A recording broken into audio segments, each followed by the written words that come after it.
Good evening, everyone. We'll call this regular meeting of council Tuesday, July 9th to order, please. And please stand for the national anthem.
If anyone has a cell phone on or the ringer, can you please make sure it's on silent?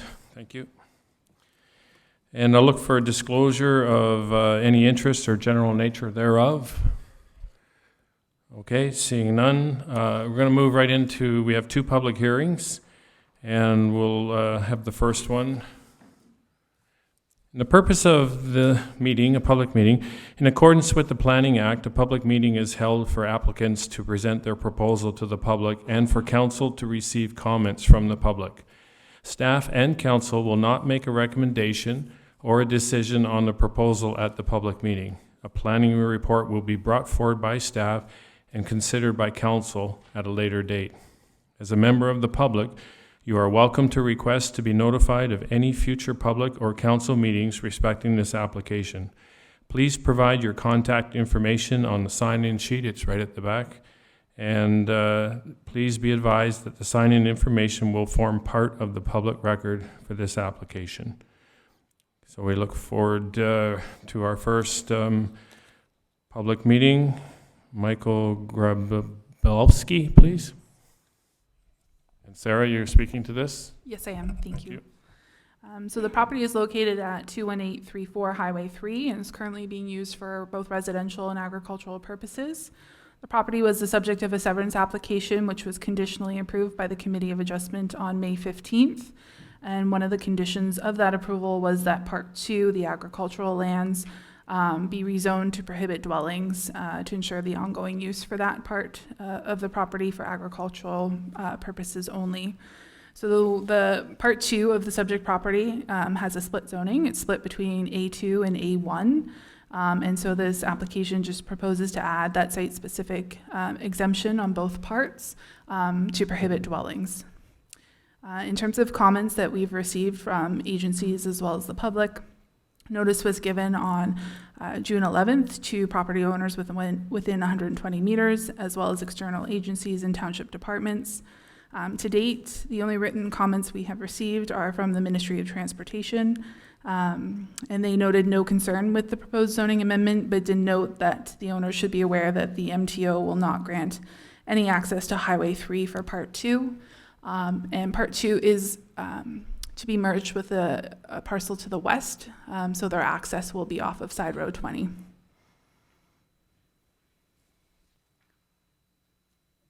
Okay, thank you. Questions from council? Okay, no questions. Look for comments or questions, input from the gallery, please. Anybody in the gallery would like to speak to this? Now is your chance to step up to the microphone, please. Anyone from the gallery wish to speak to this? Okay, seeing no one. Next steps. So a recommendation report will be brought before council at a later date. If anyone wishes to be notified of the passing of the proposed zoning bylaw amendment or of the refusal of the request to amend the zoning bylaw, you must make a written request to the clerk. If a person or public body does not make oral submissions at a public meeting or make written submission to the township before the bylaw is passed, the person or public body is not entitled to appeal the decision of the township to the local planning appeal tribunal. If a person or public body does not make oral submissions at a public meeting or make written submission to the township before the bylaw is passed, the person or public body may not be added as a party to the hearing of an appeal before the local planning appeal tribunal unless, in the opinion of the tribunal, there are reasonable grounds to do so. Okay, thank you. So in closing, if you wish to be notified of the passing of the proposed zoning bylaw amendment of the refusal of the request to amend the zoning bylaw, you must make a written request to the clerk of the Township of Wainfleet. And that concludes that public meeting.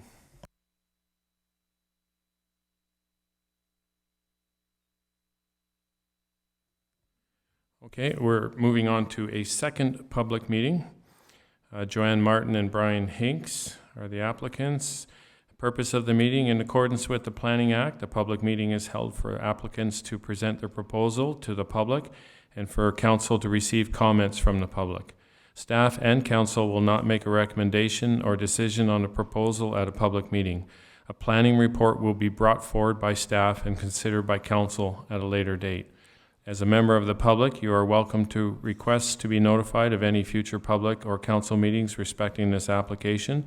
Please provide your contact information on the sign-in sheet at the back of council chambers, and please be advised that the sign-in information will form part of the public record for this application. And I look forward to the planner again to speak to this one, please. So the subject property is located at 31684 Dixie Road and is currently being used for both residential and agricultural purposes. The property is approximately 110 hectares in size and is partially within the hamlet of Waynflete. The application is proposing to rezone part of the subject property, Part 1, to a site-specific agricultural A2 zone to permit a wedding venue in an existing barn and to also permit a reduced exterior yard setback of 4.8 meters for a small addition to that barn where 15 meters is normally required. In terms of support of the application, the applicants filed a planning justification report, a preliminary survey plan, minimum distance separation calculation, barn elevations, site servicing and grading plan, and these are currently undergoing staff and agency review and will be discussed in the staff report that's to be brought forward at a later date. In terms of notice, notice was given on June 11th to property owners within 120 meters of the subject property, as well as to various external agencies and townships departments. In terms of written comments received so far, we've received some from the Ministry of Transportation. They noted no objection in principle to the proposed amendment, as the area of the subject property that is proposed to be rezoned is outside of the MTO's permit control area. They did note that should any activity occur within 45 meters of the Highway 3 right-of-way or 395 meters of an intersection with Highway 3 and a municipal road, and any further redevelopment of the site, they may require a full engineering submission. Any written comments received after the public meeting will be included in the staff report. The applicant's agent has prepared a presentation. So if I may, Mr. Mayor, I'll ask Craig Rowe to come up and present before we go into questions from council and comments from the gallery. Okay, thank you. We'll have that now.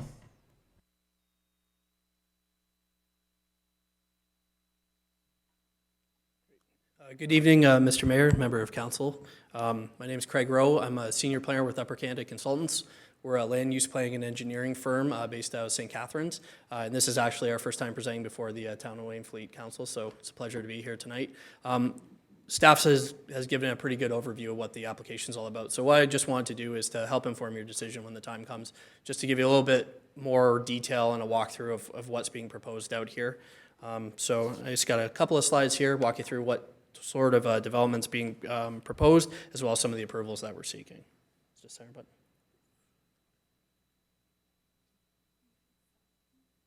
Oh, it's live now. Okay, that's good. Yeah. Okay, just for context, so this is the site that we have right here. It's quite large. It's about 110 hectares in total area. As you saw with staff's presentation, a portion of that is within the Waynflete hamlet area, and then the rest is outside in the agricultural area in both the local and the regional official plan. So the portion that we're seeking to get the zoning amendment applied to is currently zoned A2. So there's a zonings that apply to this property because it's so large, and we felt it's appropriate given the location of the barn and the surrounding area that we would just simply add that additional use to that A2 zone so as not to further fragment the lands with additional breakdowns of zoning. So as you can see here, the area that's actually going to be used for the weddings is 0.89 hectares, and that includes the barn area and some of the area that we need for the parking, and this represents less than 1% of the total area. As it stands right now, the lands are currently farmed and will continue to be so, which is part of the lure of using this location for wedding venues is really it's a quite nice view from the barn over the farmland. So that will continue on, and then there's some large wetland and woodland areas in that are going to continue to be protected. So with the proposal is going to be for the operation of a seasonal wedding venue, so approximately between May and October, generally on the weekends. As I noted, the agricultural use is going to continue on the property. It's currently subbed out to a local farmer. In support of this, we want to ensure that our design met all the requirements of the zoning bylaw as well as was accessible. So given the small nature of Dixie Road, we want to ensure that all the spaces weren't provided along that road. We have an off-site parking lot that's going to be proposed with gravel. There's a portion of that that's going to actually be asphalt, so that'll be where we can have universally accessible parking so folks that have mobility issues can get out there and wheel safely over to the barn, as well as for our loading area so that trucks can safely maneuver in there and unload and roll things. In support of this, we're also going to need to install a new septic system. So that design will be coming forward should this application be approved. There's also a small addition that's proposed along Dixie Road, and it's for permanent washrooms. Currently, they truck them in on a trailer whenever they've had an event out there. So this would be a permanent construction. So Dixie Road is the exterior side yard. So currently, the barn sits 9 meters, so it doesn't conform right now anyways. We're asking for 4.8 meters, and that's going to help accommodate about a 540 square foot addition. The washrooms will be tied in there, and then it will be piped out under that new parking lot and then up to the new septic system that's on the property. So this is a general site plan. You might have a more detailed version if staff provided it. Is there a laser on this too? Oh, there is. Awesome. So this is the existing barn up here. It's approximately 3,000 square meters. This is a small addition, so that would be the permanent washrooms. This would be our new access in, so this would be an all gravel parking lot with our accessible parking available here. A proposed deck that goes around here and our parking and loading areas. And as the site functions, guests would come in, they park over here, they'd access this. This area to the back of the barn is a small portion that would be used for any ceremony, and then everyone comes inside to the barn. So I have some images of that I can share with you. But this is the rest of the land holdings. This is where the folks live, and this isn't proposed to be touched or modified in any way. And then the new septic bed would go out in an area out there. Where the parking lot is proposed is not in current agricultural production, so we're not taking away any of the agricultural yield of the property. So in order to establish the wedding venue, it's an agritourism use unrelated to agriculture. And as per your official plan, there's 2 policies that require a site-specific zoning bylaw amendment be filed with the municipality for consideration. And if deemed appropriate, then we would be able to add that as an additional permitted use on the property. So that's the intent of the application. We just provided a zoning compliance table as well. So as you can see, this 4.8 meters that's standing out, we comply with all the rest of the zoning bylaw as designed, except for that existing encroachment into the exterior side yard, and we're proposing 4.8 meters, which we feel will have no negative impact on Dixie Road or on the flow of the property. So if you haven't been out there, it's an incredible barn, the amount of work that's gone on inside and some of the restoration work that's planned to go on outside. But this is the barn. The venue is held inside, so that's where all the banquet facility area would be. And then if you're staring at the photograph to the right, that would be the ceremony lawn. This is the area that I spoke about where the parking lot would be. So this is looking south. Dixie Road is over on your left. Currently non-agricultural production. It's kind of just scrub weeds and a little bit of a low spot there. That's where the parking would be. There's 2 existing culverts that provide access to that portion of the site from former farm equipment. So we wouldn't need any new culverts or anything or the ditch. We just build on the existing access to get vehicles off the site. And then finally, that's the remnant portion of the property. So that's, if you're looking at the dwelling, that'll remain untouched. That's owned by the applicant. And then I've just provided this for context for any questions you may have. I can point to this and we can have a further discussion. So thank you. Thank you very much. Questions from council? Okay, I'm wondering about the barn, the modern building code. It's an old barn. What steps and what preparation is being taken there to have it conform to all the building standards that we need to have? Certainly. So to you, Mr. Mayor, Brower Architecture is doing the design work on this, and they've been in contact with township building staff to talk about the required upgrades. So if this application is approved, they'll be working closely with township to make sure that the structural integrity of the building is there. I understand there's a little bit of work they need to do in the basement. They're proposing some new roofing, but everything will be done in compliance with the Ontario Building Code. Okay, that's good. Good planning. Thank you. And one other thing, what about noise from there into the village, perhaps? I don't know the distance there. How far is it to the nearest home? Adjacent to this is to the north. There's the Valley Channel, and then it's pretty heavily vegetated around the house to the north. And with a western wind, we wouldn't anticipate really any noise impacts. Certainly none on the village. We have that giant wetland and woodland in the middle. Not necessarily a rock concert going on here. Most of the wedding activities would go on within the barn. It would really just be the ceremony taking place outside on the lawn. There would be the only source of noise. Okay, thank you. Is there a request or, sorry, John. Councillor McClellan? Through you, Mr. Mayor, what about firefighting? Have you putting in cisterns for water storage? It's, most public places now have to do that. Have you made any arrangements for that? I didn't see anything on the drawings. Through you, Mr. Mayor, we've had those discussions internally with our design staff. It's our assumption that we're going to be employing some sort of cistern on site for firefighting purposes. That's something that we're hoping to iron out. We're confident that we have the appropriate amount of room to do it, but we would be hoping to iron out those details and bring that sort of engineering forward once we have a guarantee that our use can actually be permitted on the site. Thank you. Okay, any other questions? It's an exciting proposal.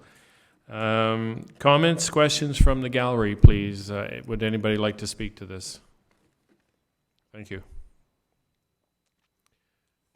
Any questions, comments from anyone in the gallery? Okay, seeing none. Next steps from our planner. So I'll be working on a recommendation report regarding the application to bring forward to council at a later date. So if anyone wishes to be notified of the passing of the proposed zoning bylaw amendment or the refusal of the request to amend the zoning bylaw, you must make a written request to the clerk of the Township of Wainfleet. If a person or public body does not make oral submissions at a public meeting or written submissions to the township before the bylaw is passed, the person or public body is not entitled to appeal the decision of the township to the local planning appeal tribunal.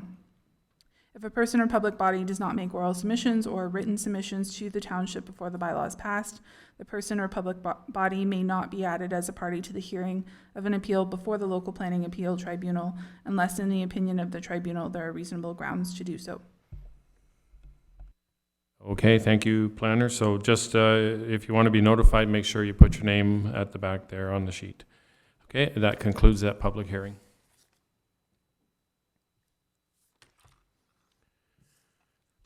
Okay, we're moving on to delegations, and we'll look to Darren Platicus, please, to come forward. Darren is the founder, CEO of the Geospatial Niagara Steering Committee, Sustainable Tourism Geopark, and he has a nice presentation for us here this evening. Good evening, Mr. Mayor, council, staff. Excuse me, we always try to keep our presentations to 10 minutes, and I'll let you know at 9 minutes. I'll just say 1 minute left. Okay. Thank you. It's a pleasure to be here with you this evening.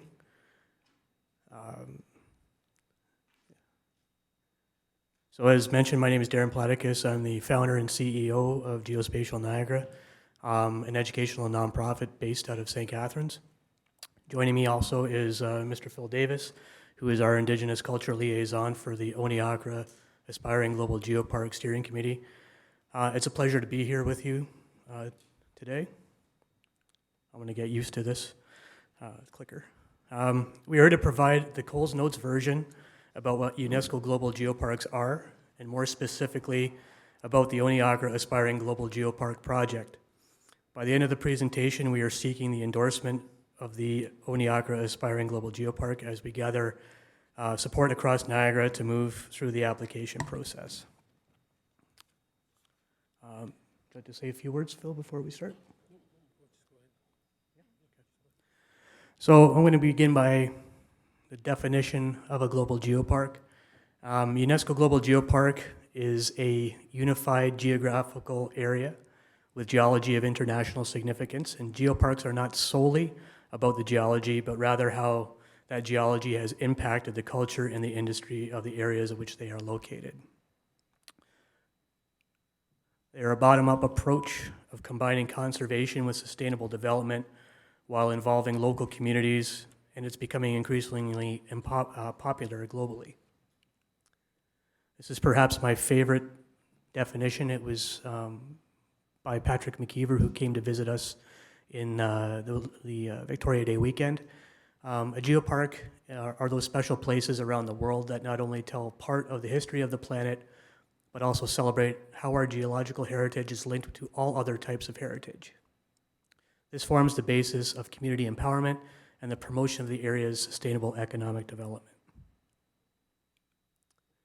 Currently, there are about 147 designated UNESCO Global Geoparks around the world. 3 of them are in Canada. The bottom left in 2010 was the first UNESCO Global Geopark in Canada. It's called Stonehammer. It is based in St. John, New Brunswick. The second Global Geopark in 2014 was Tumbler Ridge in British Columbia, followed by 2018, the Percé UNESCO Global Geopark in Percé, Quebec. There are 2 more UNESCO Global Geoparks on the horizon for Canada. They are actually undergoing their evaluations this summer. One is Discovery Aspiring Geopark in Bonavista, Newfoundland, and the second is the Cliffs of Fundy Aspiring Geopark based in Parlsboro, Nova Scotia. In addition to Oneagra, there are 6 other aspiring geoparks across Canada. There's 1 more in Newfoundland. There's 2 more in Quebec. And along with us in Ontario, there's the Big Impact in Sudbury and the Temiskaming Rift Valley on the border of Ontario and Quebec. And there's also one in Saanich Inlet in British Columbia. Each and every global geopark strives to incorporate and promote the global geopark pillars within their respective management plans. These include education, sustainable responsible tourism, cultural awareness, and conservation and geotourism. UNESCO encourages cooperation with existing UNESCO Global Geoparks and their other designated areas, building upon relationships across Canada and around the world, sharing best practices and other forms of research and programs. Oops, why does it keep going backwards for me? Promotion and education as it relates to culture is particularly important in the establishment of a UNESCO Global Geopark, especially for our local Indigenous communities, but also other cultures that now call Niagara home. And I'd like to invite Phil to provide information about how UNESCO designation for Oneagra would benefit the Indigenous community and the broader Niagara community. Taigo ani, name is Phil Davis. I'm Haudenosaunee in Ganigahage. Being a part of this project, Oneagra, for those who don't know, Oneagra is a Mohawk word. It's where Niagara came from.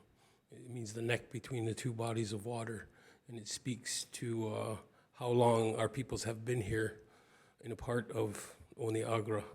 And I'm happy to see on your coat of arms the Mississauga fella there. I learn as I go around with this project more and more, and it inspires me to dig deeper, and so that we can benefit from telling the story that has not been told up to this point.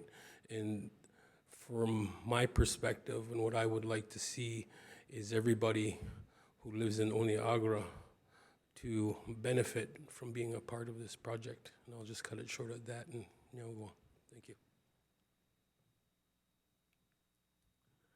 The escarpment in Niagara has driven our earliest industry, and it provides the perfect climate, making us Canada's fruit belt. Why does it keep going backwards? Because I'm pressing the wrong button. That makes sense.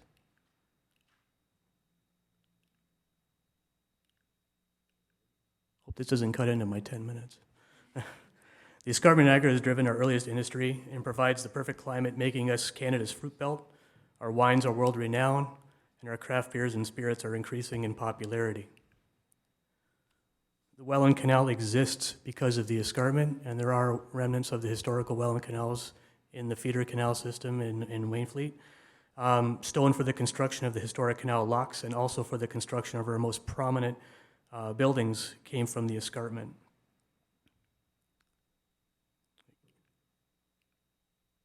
From farmers markets to hiking and cycling, Niagara is more than the typical tourist sees, and we are fast becoming a four-season experience destination.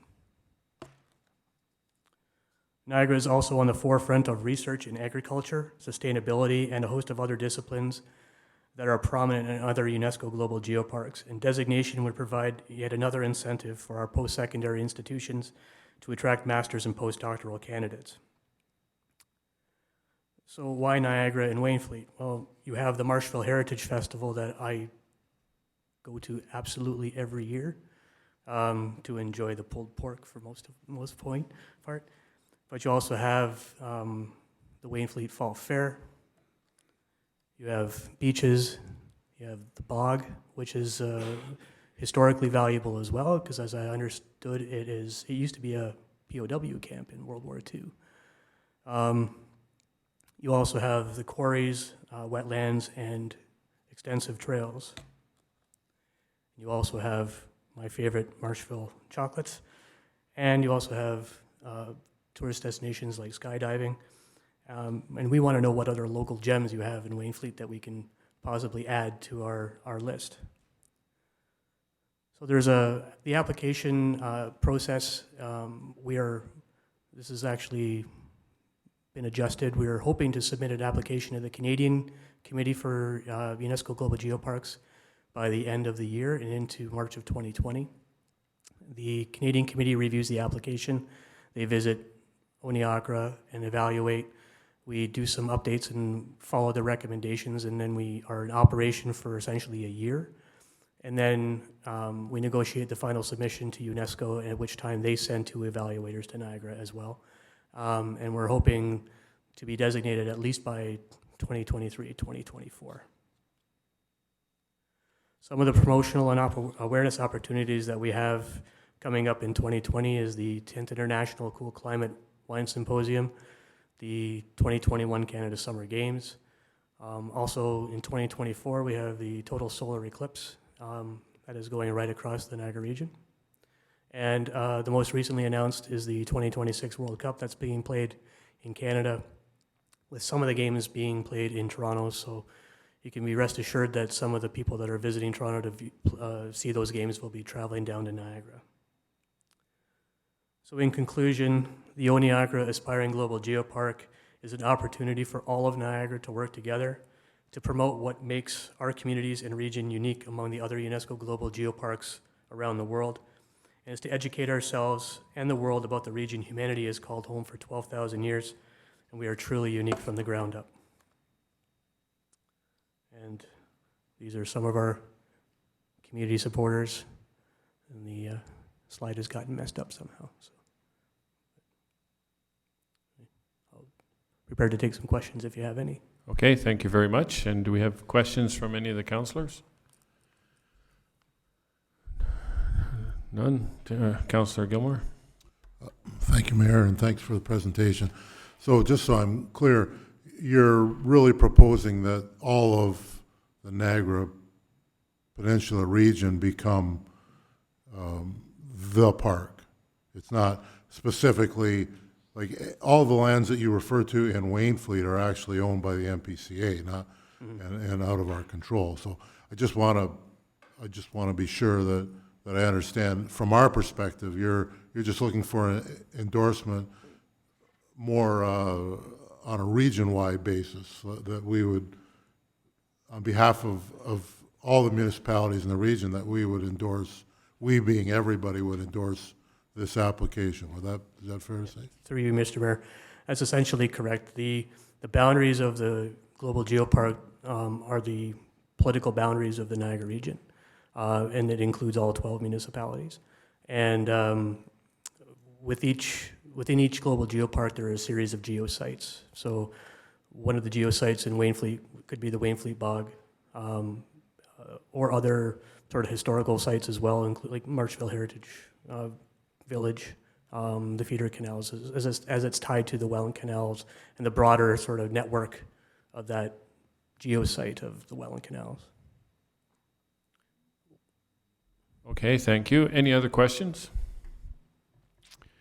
Okay, so we have a couple of options available to us here now. We can receive this, and we could receive it and endorse it now. We could receive it or refer it to staff, although it's pretty self-explanatory. I see some of the other municipalities have already gotten on board, and so is there any discussion on that, what we'd like to do? Okay, can we have a motion then to receive it? Councillor Gilmore, seconded Councillor Van Vliet. All in favor of receiving it? Okay, and is there an appetite this evening to make a motion to endorse it? Okay, Councillor Van Vliet, will you make that motion? Okay, question, Councillor McClellan? Go ahead with the question first, and then we'll go. Through you, Mr. Mayor, to Sarah, the planner. Will this have any effect on any of our existing planning or stuff that'll go in the township because it's now part of this geopark? Like, somebody wants to put in a new house, are we gonna say, no, this is it? Or this wedding venue that was just put before us, is there any bad effects on our planning? Or is it another agency that we'll have to get comments from? Through you, Mr. Mayor, I'm not overly familiar with that, so I'd have to look into it unless the presenter has an answer to that question. But if he doesn't, then I can certainly look into that and get back to you. Through you, Mr. Mayor, UNESCO Global Geoparks are not a legislated boundary, so they have absolutely no impact on development whatsoever, as long as that development complies with municipal, regional, provincial, federal, indigenous laws. Okay, so yeah, I see everything here as simply a great way to bring tourism into the Niagara region and highlight all the great things that are in the whole Niagara region as well as Waynflete. So, Councillor Van Vliet, you made a motion to endorse this. Okay, do you have a seconder on that? Councillor Gilmore. So all in favor to endorse this, and that is carried. Thank you very much. Thank you.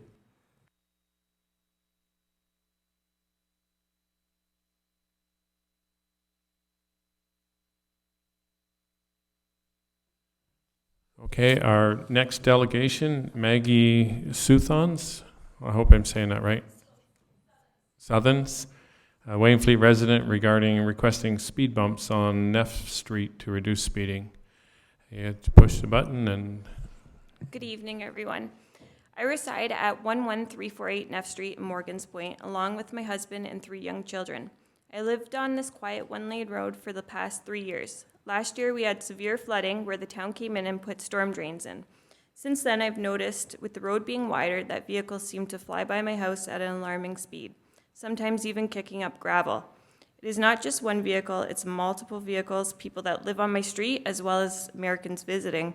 I've put up caution children playing signs, as well as even stood in the middle of the road to let people know they need to slow down. However, these are just temporary solutions for this ongoing issue. Well, I've had enough. On Sunday, June 23rd, I watched a speeding car hit and kill my cat and almost take out my mailbox and rock garden along the way. The sad part is, my cat was on the side of the road, not running, just sitting. I know for a fact if speed wasn't an issue, this could have all been prevented. I cannot stress enough this could have been one of my children or neighbors for that fact. I live here for a reason. It's supposed to be quiet. My house is only 20 feet from the road, and yet people still fly by, even when my kids are playing. Sadly, it's going to take a tragic accident for someone to do something about it, so I'm begging you to put in speed bumps along the lane before it comes down to that. Children will be children, or so they say, and it's my job to keep them safe, but I need the proper environment to do so. A sign is not a solution, as there's one in place and it's obviously not working. The solution would be to reinforce the speed limit, which is at 40 right now, and that's really high, and bring that down to 20 and put speed bumps along the way.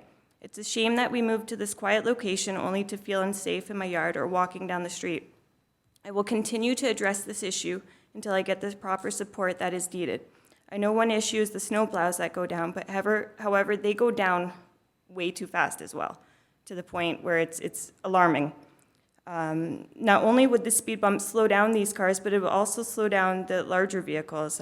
We get a lot of FedEx, UPS, and they fly. It's scary. So thank you for your time. Okay, thank you for your presentation. Obviously, a very important issue here. I have a motion to receive this presentation, please. Or questions first? We'll do questions first. Any questions? Okay, seeing none. Motion to receive and refer it. Councillor McClellan, seconder.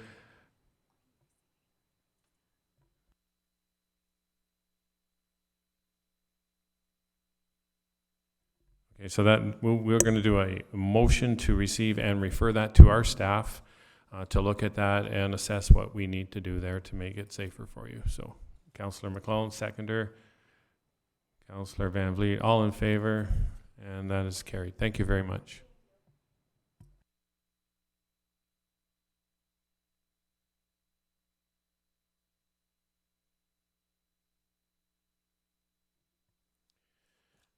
Okay, just the mayor's remarks. Thanks to everyone who attended our Canada Day celebrations last week.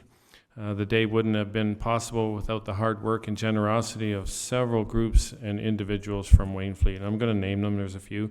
Lou's Tire Service, Sobeys Port Colborne, Geronimo Skydiving, Marshville Heritage Society, Skydive Burnaby, the Township of Wainfleet, Waynflete Fall Fair, Waynflete Fire Department, Waynflete Historical Society, the Waynflete Lions Club, Waynflete Senior Center, Waynflete Township Public Library, the Volunteer Fires Association, Arts Farm, First Encounters, and Meridian Credit Union. So obviously a lot of community came together to make our Canada Day really spectacular, and it was. And lastly, a very special thanks to the Waynflete Canada Day Celebration Committee. They've been working on this for a number of months, and all their hard work behind the scenes and on the front line made this a fantastic community event. So thank you very much to the committee. On July the 12th, I'll be attending the dinner at the dairy at Abilene Farms. Regional Council next meets July the 18th, and our next regular meeting of council will be held here in 2 weeks on Tuesday, July 23rd. That's it for the mayor's remarks.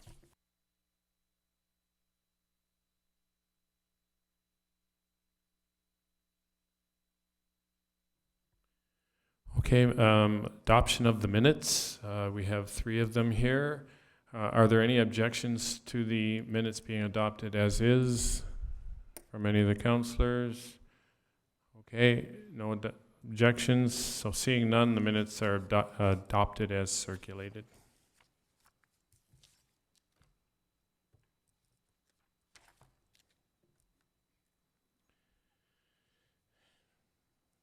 Okay, now going to look at the staff reports. And the first one is the admin staff report, review of procedure bylaw and legislative changes under Bill 68. And are you speaking to that, Meredith? And I'll have our clerk will speak to that. Through you, Mr. Mayor, to all of council. The purpose of this report before you this evening is to provide you with recommendations on housekeeping changes to the procedure bylaw, in addition to providing information on the key legislative changes arising from Bill 68. Bill 68 amends the Municipal Conflict of Interest Act, which now requires that at a meeting where a member discloses an interest, The members shall file a written statement of the interest and its general nature with the clerk. Further, each municipality is now required to maintain a registry of those filed disclosures. This has been addressed in the revised bylaw. Additionally, Bill 68 amends the Municipal Act to allow for members to participate electronically in meetings. The Municipal Act does not specify whether a member is permitted to vote on the agenda and states that those members participating electronically cannot be counted in determining whether or not there's quorum. It's for these reasons that I'm recommending Council not permit the use of electronic participation at this time. In 2018, Council made a recommendation to staff to implement the use of a land acknowledgement statement to be read at the beginning of meetings. Staff have consulted with local Indigenous residents and have provided example statements within my report. My recommendation this evening is that Council direct staff to bring forward the revised procedure bylaw to the July 23rd meeting of Council for consideration, in addition to providing staff direction on the use of a land acknowledgement statement. Okay, any discussion? Councillor Van Vliet. Through you, Mr. Mayor. Good work, Meredith. I'm just wondering, what land acknowledgement are we going to go with? Are we going to vote on that now or on the 23rd? So through you, Mr. Mayor, to Councillor Van Vliet. So I'm looking for that direction tonight so that I can go with that statement for your meetings moving forward. Okay, thanks. Okay, and along that line, does anyone have a preference to get the ball rolling here in regards to, there's 4 options here. Have you looked at them, and is there one that anyone prefers over the other?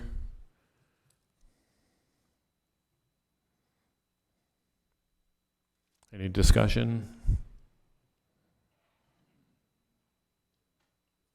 Councillor Gilmore? Thank you, Mayor. Perhaps we should maybe use the same one the library board uses. That would be the only suggestion that I would have. Okay, any other discussion or input on that? I like that. It's short, it's easy, it's efficient, and pays proper respect to the Aboriginal people. So is that good? Okay, we're going to go with the same one as the library board. Thank you, Councillor Gilmore.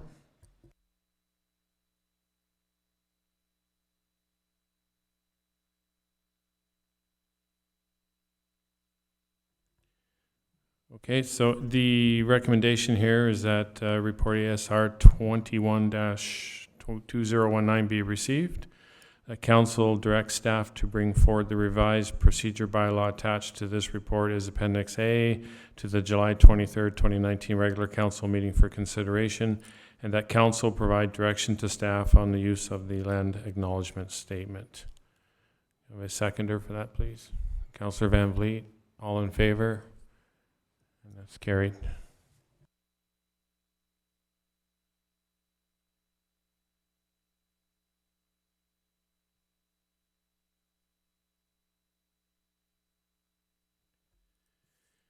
Okay, building staff reports. Building report BSR 011-2019. Is there anything there for discussion? Building people are not here. Any questions from councillors? Okay. You have a move that this report be received, please. Mover on that, Councillor Gilmore, seconder, Councillor McClellan, all in favor. That's carried. Thank you.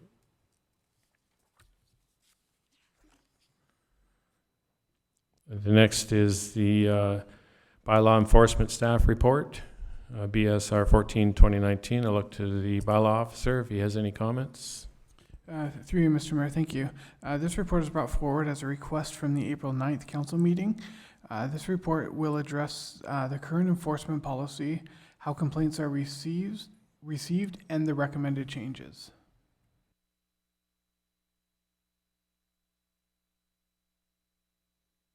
Okay, thank you for that. Any discussion, questions? Seeing none, oh, sorry, Councillor McClellan. Regarding our bylaws and the enforcement, where people come in and have to file a written complaint, I have a problem with that. This is we have town staff. It's on. For some reason, I'm not close enough, sorry. We have town staff that are riding around, covering the streets of the town and the roads. They're our best eyes and ears that are out there to see what's going on. I firmly believe that if we're gonna do this, it should be done fairly. I don't think you should pit a neighbor against a neighbor to write a complaint, because they'll file a freedom of information and find out who you were anyway. You know, it's something I think the town staff is our frontline eyes and ears, and they should look at this and see it and report it to our bylaws officer and let him go out and investigate it. Okay, thank you. Other discussion on that? Councillor Gilmore? Thank you, Mr. Mayor.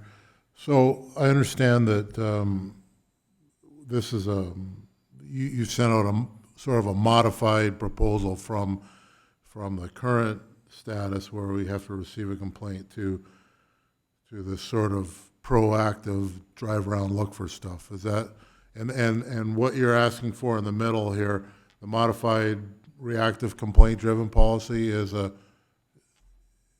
that's what you're, I don't know who, yeah, I'm speaking to you, sorry.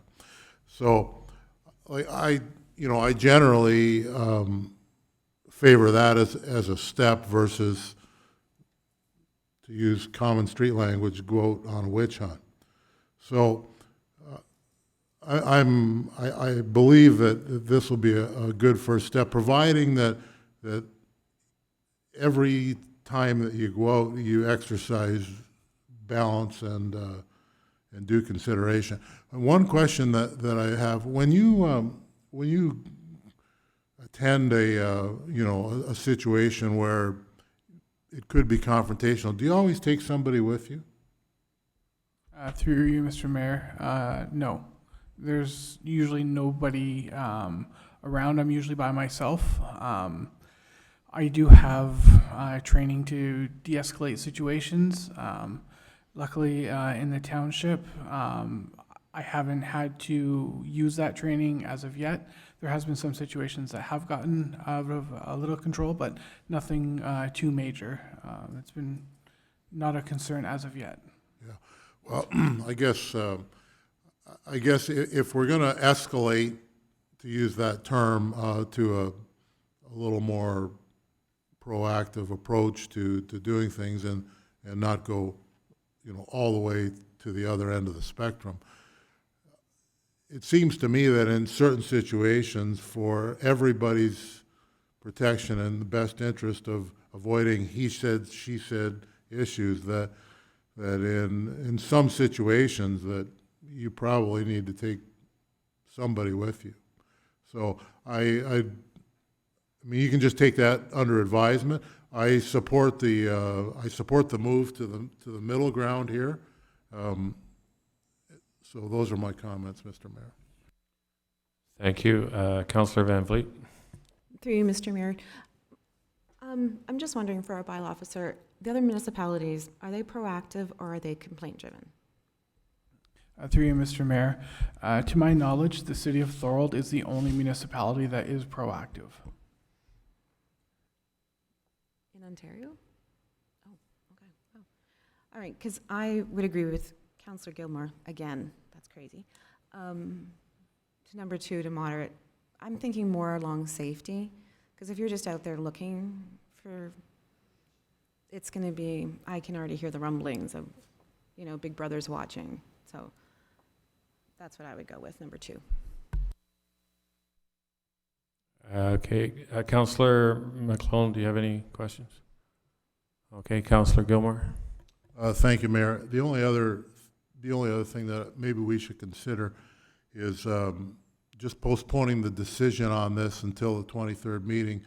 I think I would like to hear Councillor Cridlin's input, on this matter. I don't see any urgency to move to this. So if we could just defer the decision, have a short discussion on the 23rd, and then pending her, her comments, then maybe approve it at that time. Thank you. And just further on that comment from myself here, This does cause me some concern. If you have and I'm not speaking about our current bylaw officer, but if you have a bylaw officer who's overly exuberant, the potential for things to go amok can happen very quickly. I'm all for looking after things, keeping it fair for everybody, but that is my concern, is that we have someone who is overzealous, and the next thing you know, we have all sorts of issues. That's my main concern. But I agree. I think that that's a good motion, Councillor Gilmore, to have further discussion on it and come back on the July 23rd. So if you're making that motion, okay. Seconder on that, Councillor Van Vliet. All in favor? Okay, and that's to July 23rd. Thank you.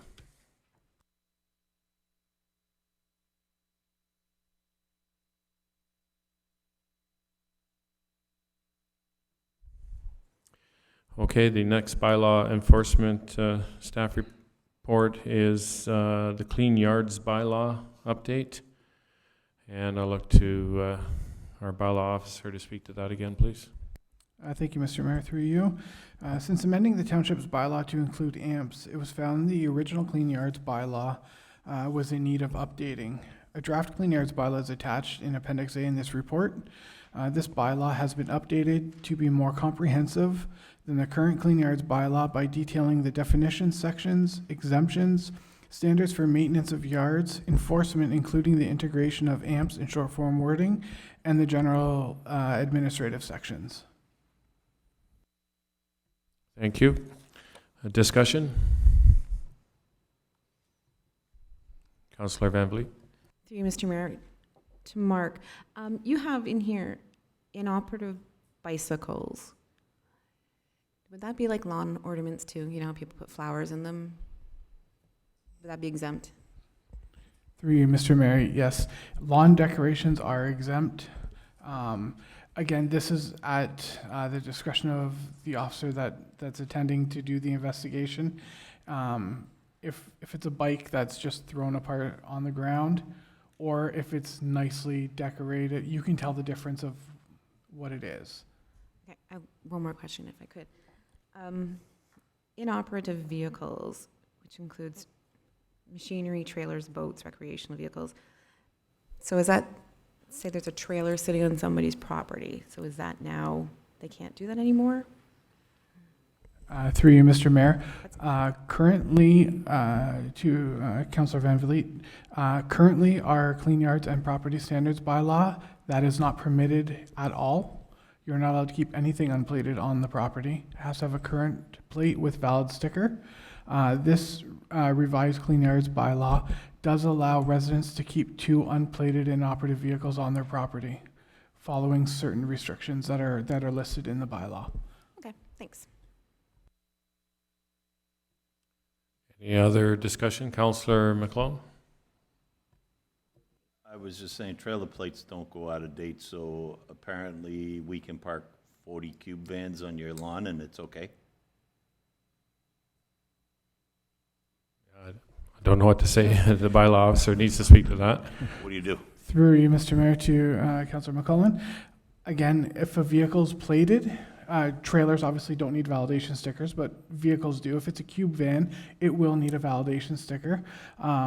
But the way the current bylaw is set up now, if you have 15 cars and you can fit them on your property and they're all legally plated, they would be permitted. This only addresses the issue of unplated vehicles.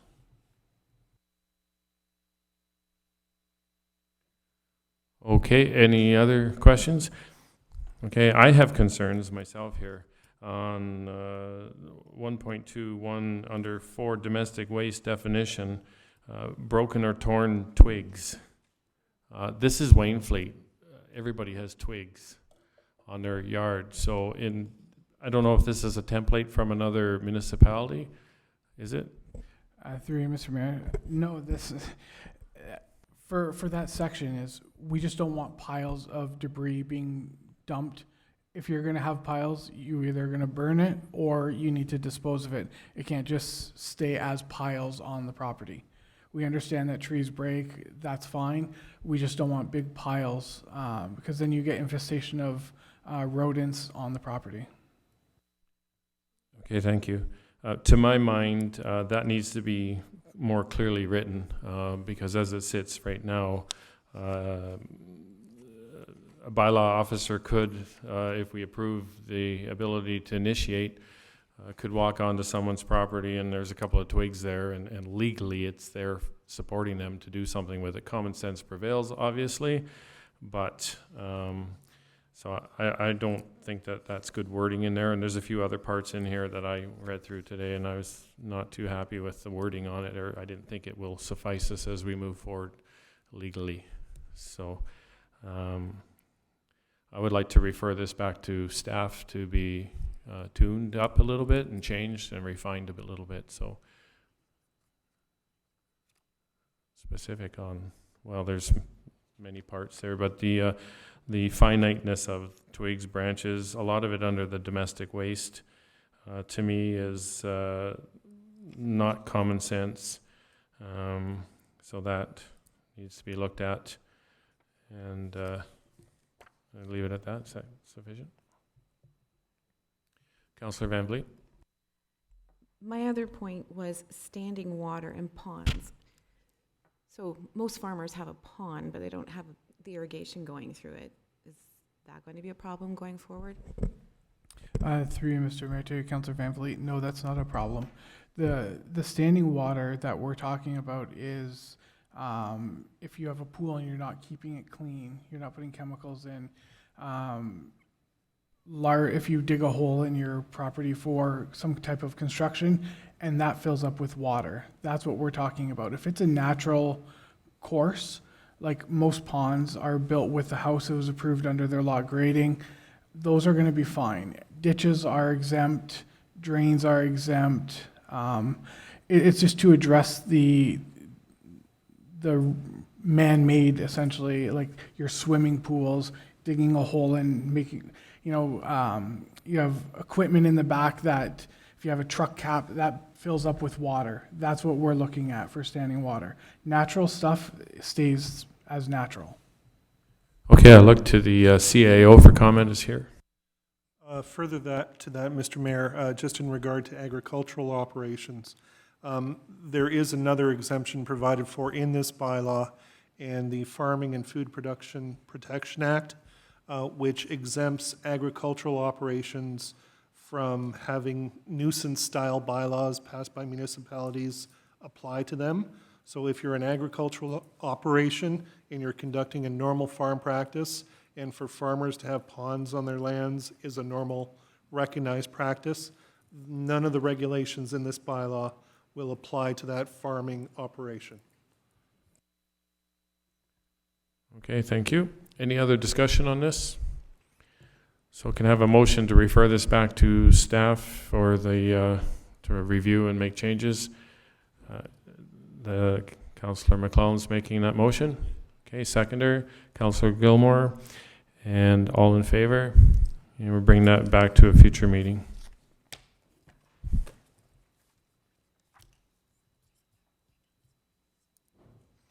On both of these? Okay, drainage staff reports. I understand there's a PowerPoint presentation on that. Yes? Through you, Mr. Mayor, the PowerPoint's just if there were questions, just a bit of supporting documentation. I can just speak to it if that's all right. Yes, please, that would be great. Thank you. Great. So through you, Mr. Mayor, for the first report for the Shafley Road drain. The Shafley Road drain is about 3,000 meters, starting at concession 6, flowing south to the Big Forks. Was started in 1961 as an open ditch system.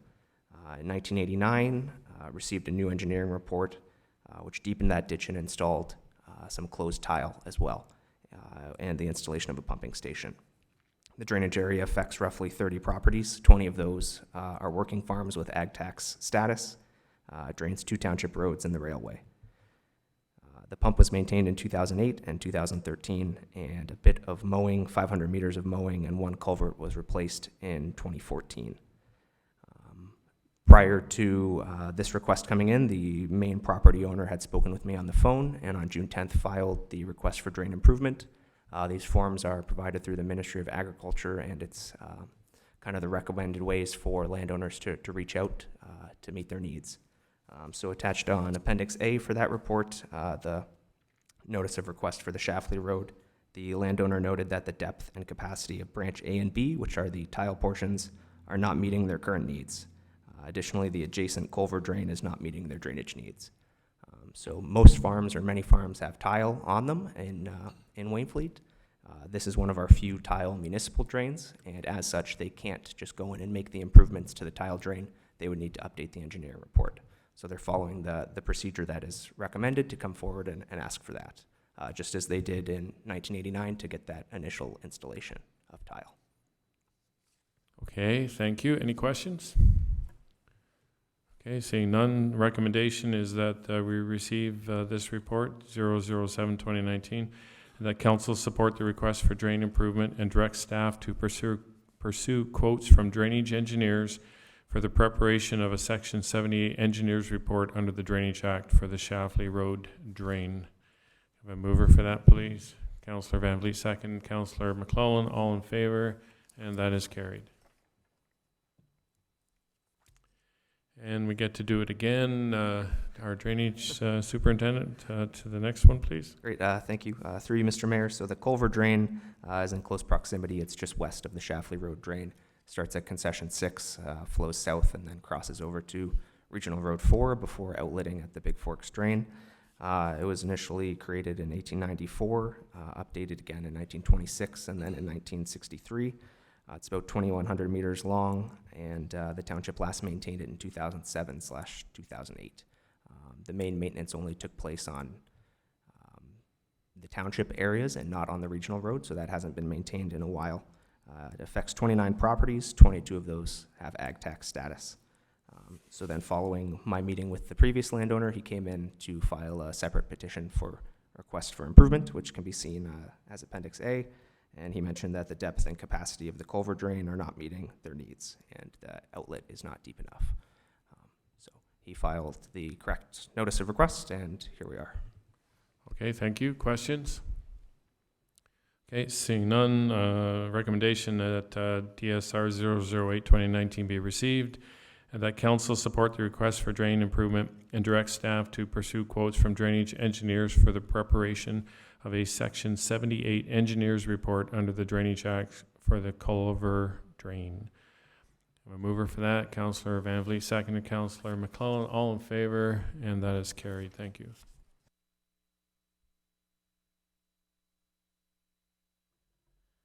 Okay, we're into fire staff reports. 008-2019, dual certified personal protective equipment. I'll look to the fire chief to speak to that, please. Good evening. Through you, Mr. Mayor. This report serves as an information to brief council into the status of the dual certified capital project that was approved during the budget program. Initially, during the budget development phase in November of 2018, I did receive some estimates with regards to the dual certified gear. And at that time, it was about $800, and then we developed the budget based on those numbers. Following the budget approval, we went out for RFP based on the specs that we knew we needed. And the first RFP came back quite a bit higher. One proposal was about 50% higher than what we had budgeted for. The other proposal had a delivery time of more than 22 weeks. So that wasn't really going to fit in our timeline for 2019.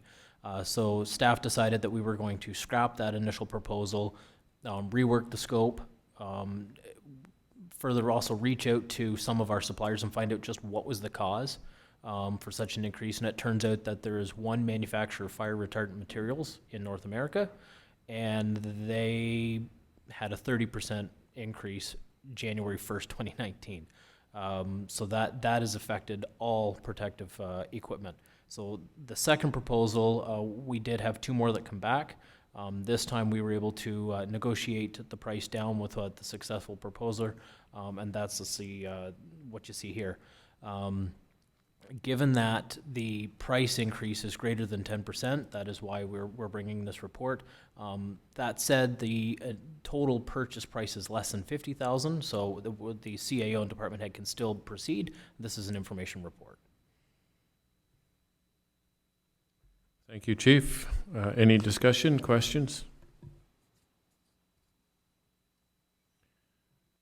Okay, we have a motion then, 008-2019 be received as information. Mover on that, Councillor Van Vliet, seconder, Councillor McClellan, all in favor, and that is carried. Thank you.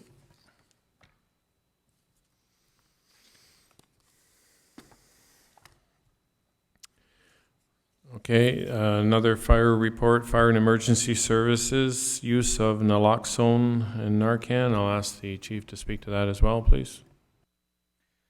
Again, through you, Mr. Mayor, this comes about as more of a need-based. I have been in the Township of Wainfleet since August of last year, and during my time here, I've noticed that the firefighters here are at risk. They do respond to overdose calls within the township. I myself have responded to 2. And just this past Sunday, our firefighters responded to 2 more. It is something that we deal with. It is a risk both to our citizens but also to our firefighters from an exposure standpoint. Narcan and naloxone is a declassified drug, and through a partnership with the public health unit, the firefighters and the township can offer it as a service. We would receive proper training. Anytime we use it, we have to report it to the province, and that is where this is my request, is that we enter into the Ontario Naloxone program. We have a memorandum of understanding with the region. They would offer and provide the training and provide us with the actual the medication itself, and then we would implement the program and begin carrying and administering it as needed. So what I've provided here was the memorandum of understanding, the policy that permits the fire department to use it, also the procedures and guidelines, and the necessary report forms that follow. Okay, thank you. Questions, discussion? So it's my understanding, no cost to us, just simply hours invested in training the fire staff. Is that correct? That is correct. The medication itself, initially when the program first started, fire departments were having to purchase it. It's about $180 a dose and expires every 10 months. That was very cost prohibitive for municipalities. What happened in late 2016, 2017 is the Ontario government of the day expanded the naloxone program to include partner agencies. Police services, fire services, St. John Ambulance, those kind of agencies. By doing so, the program requires that you take training. The public health agencies provide the training free of charge. They provide the medications. As it expires, you trade it in. You get a new set. And then with our training program, we'll just roll it into our annual training time. Okay, thank you. So, any other discussion after that? Okay, seeing none. Recommendations 009-2019 be received as information. Council authorizes the mayor and CAO to complete the memorandum of understanding with the regional municipality of Niagara, and that council adopt and approve the Waynflete Fire and Emergency Services response to suspected confirmed opioid overdose policy, and that council direct the fire chief to implement the standard operating guideline, report form, and training program for the awareness and response to opioid overdoses and use of and administration of naloxone Narcan, and that council direct the fire chief to enroll Waynflete Fire and Emergency Services in the Ontario Provincial Naloxone Program. A mover for that, please. Councillor Van Vliet, seconded. Councillor McClellan, all in favor, and that's carried.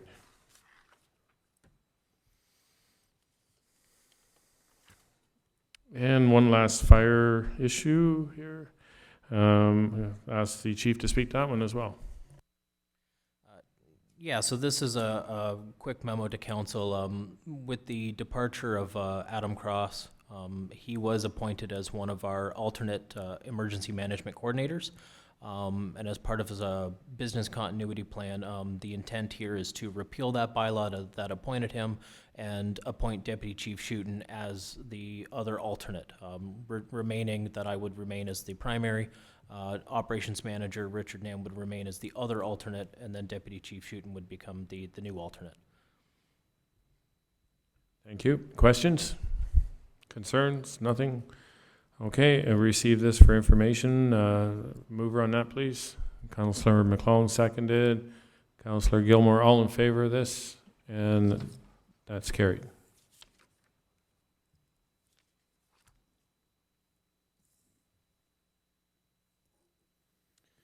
Okay, Public Works staff reports. Award of tender for road rehabilitation on Feeder Road. And look to our operations manager to speak to that, please.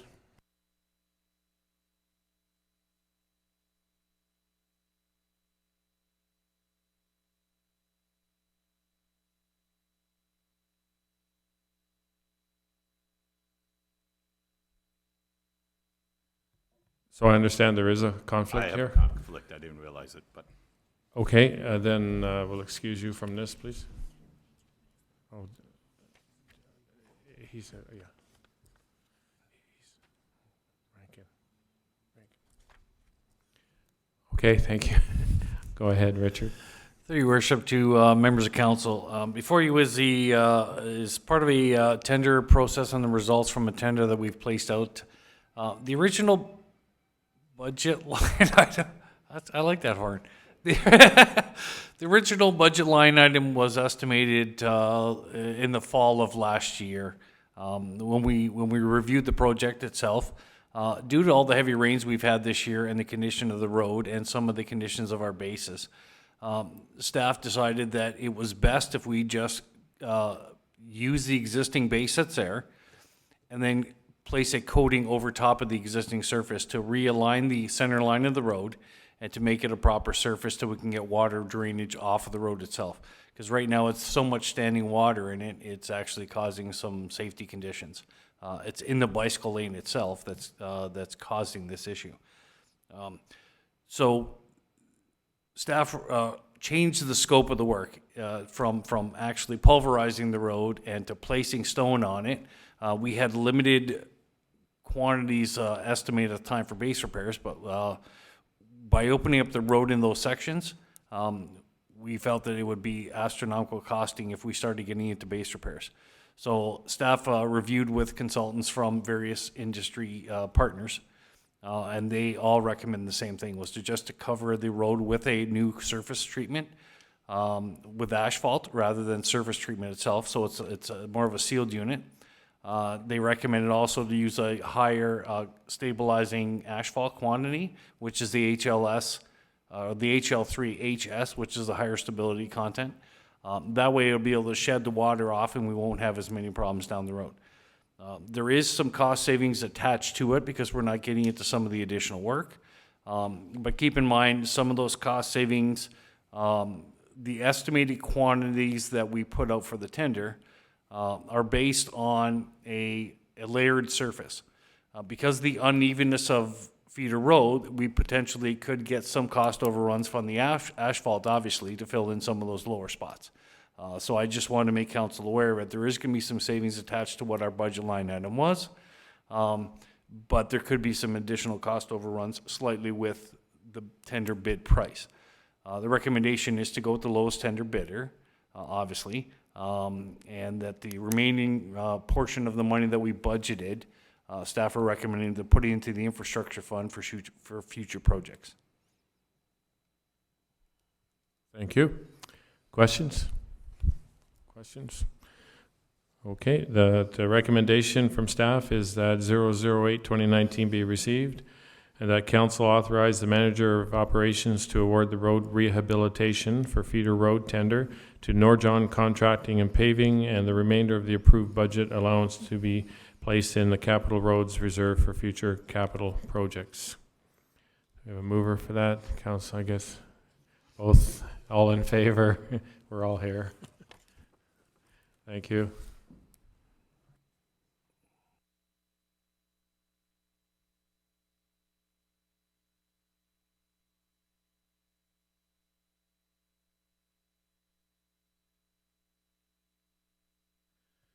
Okay, the next Public Works report is Gents Road Bridge, which has been ongoing for a fair bit of time here, and we are diligently working at trying to get this resolved, and I look to our operations manager to speak to his report, please.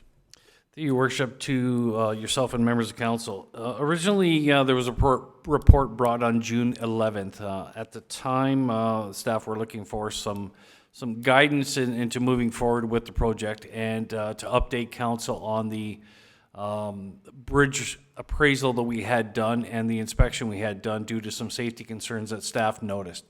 The recommendation at that time is obviously to reduce the load limit to 10 ton, and staff are presently prepared to submit a bylaw, which is coming later on this evening, to enforce, to allow us to put that down to 10 ton.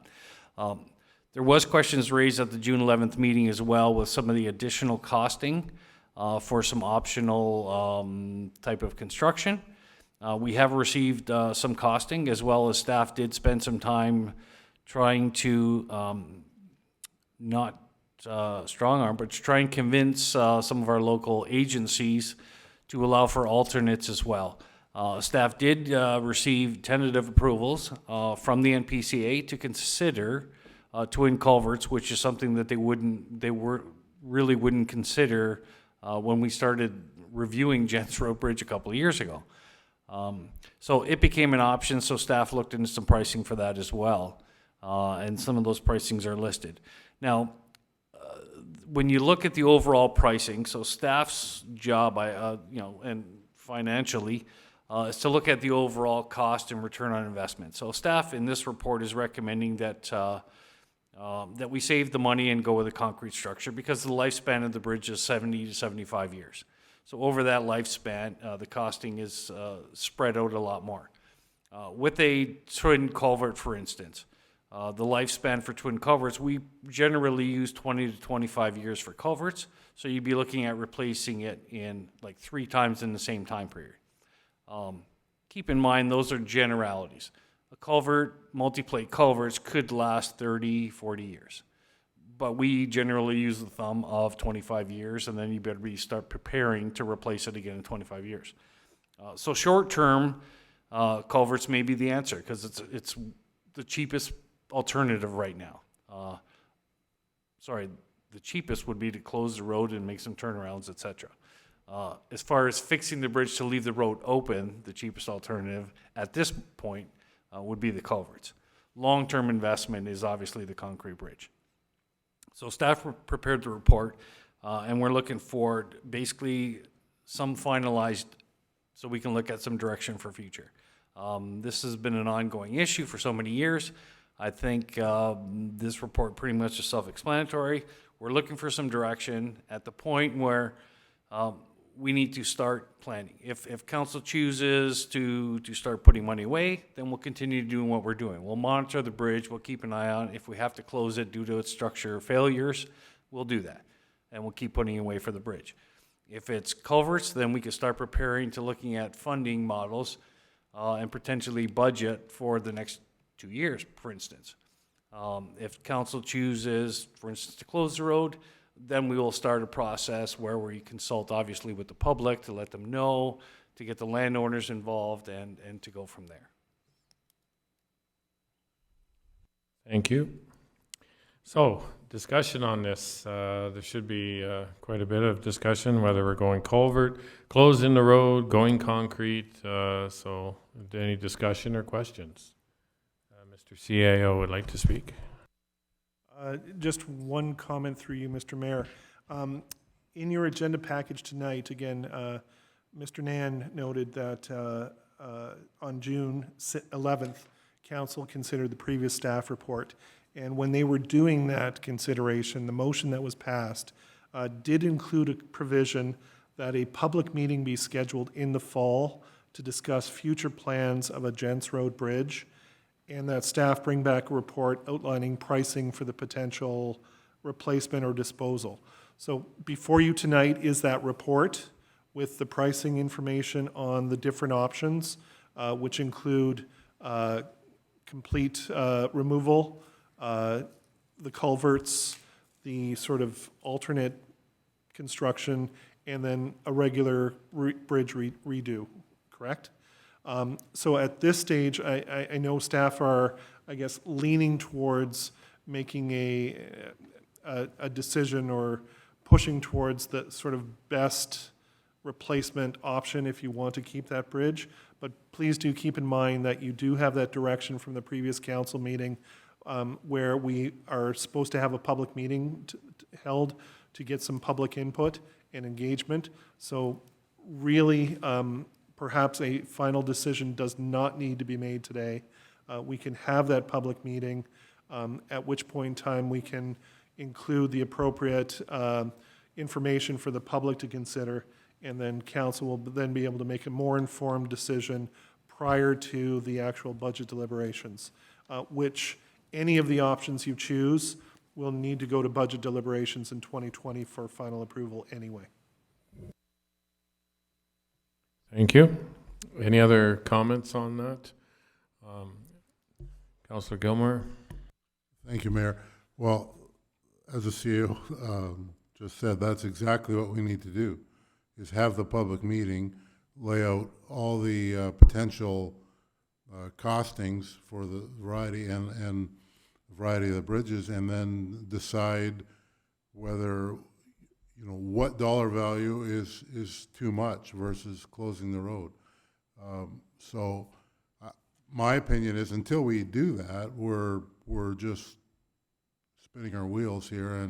And Richard's, you know, spent a lot of time. This has been on our plate right back to the previous term and before that. And it's just time to sit down and say, you know, what the appetite is for spending a lot of money on a bridge that is rarely used. And maybe the residents that are going to be directly affected aren't going to have that big of a problem, and will realize that potentially spending $500,000 is not good stewardship. So I again, and I know I said it at the last meeting, and I still am waiting for the date for the meeting. So I think we need to press forward with that, and then worry about what our potential options other than closing the road might be, depending on the public input. So. Okay, Councillor Van Vliet. Through you, Mr. Mayor, I think that we should do a public meeting sooner than later. Planting season's done, so crops are in, so no heavy equipment's going over that bridge right now. So if the signage goes up, I think we should, everybody knows that they can't go over it. Like 10 tons is not a lot of weight. So nothing's going over it. So I just think that we should have the meeting soon. Okay, Councillor McClellan, any comments? Okay, and I agree with that. Obviously, that's the smartest thing that we could do as a council, is to have a public meeting. So we would defer this report, receive it and defer it, and ask staff to have a public meeting organized as soon as possible. Sorry, could we get that on the next agenda, or is that too soon? Yeah, I think that's probably too soon. It's only 2 weeks to the next meeting, so. Okay. Because then we don't have another meeting until... Yeah, it'd have to be early September, yeah. Unfortunately. Unless we held a special meeting in August. But August is a bad time anyway, because everybody's away on holidays. And probably the first week of September would be the best for that public meeting, I'm thinking. Any other comments? Yeah, I agree. It needs to be in the fall, and that's, I mean, I knew in June that we weren't going to be able to get it done in July, and it's a bad time. And the specific landowners that are affected need to receive a formal letter from the township about the meeting, not just some generic thing on Facebook. And they need to get a letter saying that we're having this is going to directly impact you, and please come. And so really we need to have it in the fall after the summer's over. Okay, so I think our recommendation will be that the clerk is telling me September 10th is an excellent date for that public meeting, that we direct staff to forward personalized letters to each of the residents in that area and on that road, that we defer this report until we have the public meeting completed. So, mover for that, Councillor McClellan, seconder, Councillor Gilmore, all in favor, and that is carried.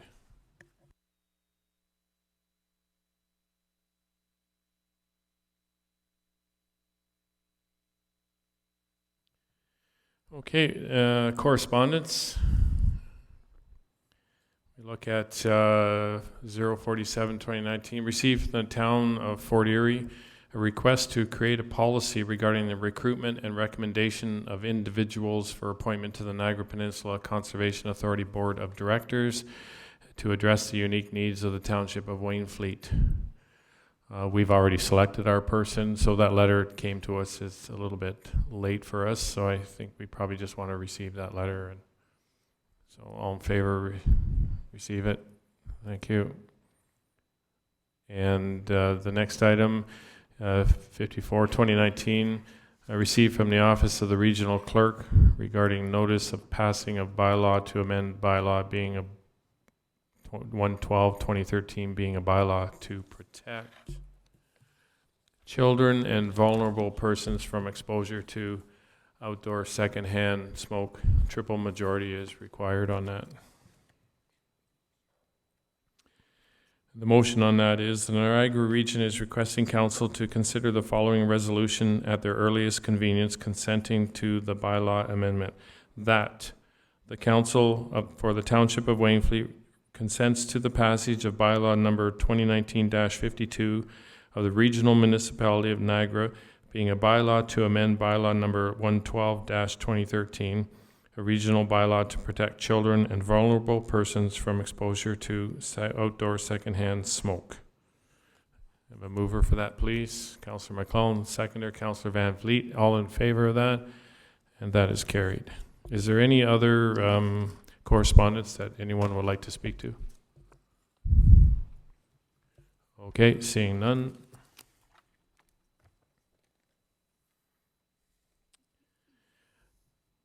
We move to the bylaws and ask the clerk to read those. That the following bylaws be read and passed this 9th day of July 2019. Bylaw number 53, 2019, being a bylaw to restrict vehicle loads on Gents Road Bridge. Bylaw number 54, 2019, being a bylaw to appoint a community emergency management coordinator. Bylaw number 55, 2019, being a bylaw to appoint a treasurer for the Township of Wainfleet. Thank you. Seconder on that. And Councillor McClellan, all in favor? That is carried.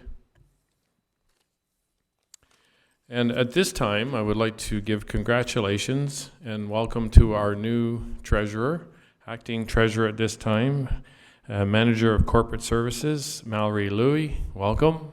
This is our first meeting here this evening, and we're looking forward to working with Mallory in the future.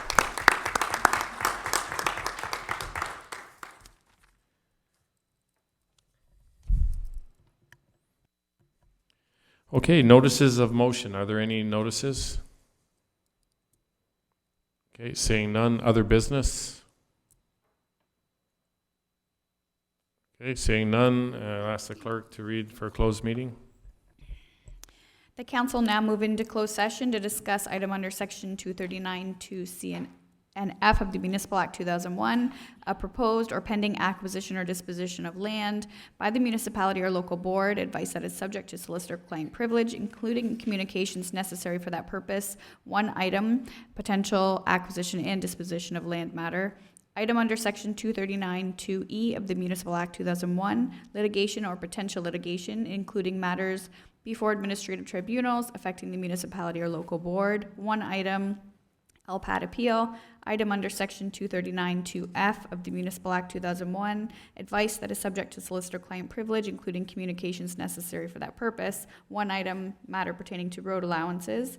Item under section 239 2D of the Municipal Act 2001, labor relations or employee negotiations. One item, union negotiation matter, and minutes of the closed meetings of council held June 5th, 11th, and 14th, 2019. Mover for that?